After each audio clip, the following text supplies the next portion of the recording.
My name is Susie West and I'm standing in Rest Park in Bedfordshire. This is not a conventional object designed to be seen on the wall of a museum or gallery, as for example you might see an oil painting. The painting's a full-length portrait of a young woman. She's slightly smaller than life size, but it's still on quite a grand scale for an Impressionist work. Open Arts Objects is a project from the Department of Art History at the Open University. It offers free, open access films looking closely at works of art and objects. It can be used by anyone who incorporates art and design in their teaching. The objects or works examined cover a variety of media, from painting to sculpture, from installation art to architecture. For the Viceroy's Palace, Lutyens invented a new Delhi order. But if we look in the interior, we can see this new Delhi order better. And we also cover a vast time period, from ancient times to the present. The short films really bring to life the works of art, with each one concentrating only on one object.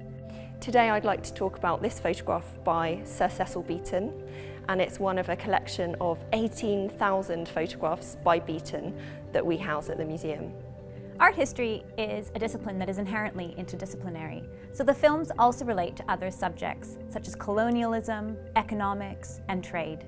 Now, the Renaissance certainly didn't have the commercial or technological abilities we have today, but the painting shows that in the 15th century, in Italy, you could still see a Chinese porcelain cup, showing and demonstrating that the world has always been, in some way, global. The films also relate to issues that are relevant for today. They address globalization, national borders, social inequalities, gender, and identity. Students are asked to reflect on their own contemporary society in light of what they have learned.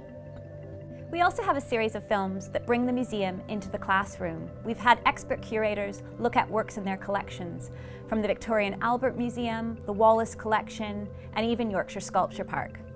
My name is Sarah Coulson, I'm curator at Yorkshire Sculpture Park, and today I'm going to be talking about Hanging Trees by Andy Goldsworthy. The Open University is renowned for its innovative research, which feeds into many of the films. And they built a cast of the inside spaces, the interior walls of the house.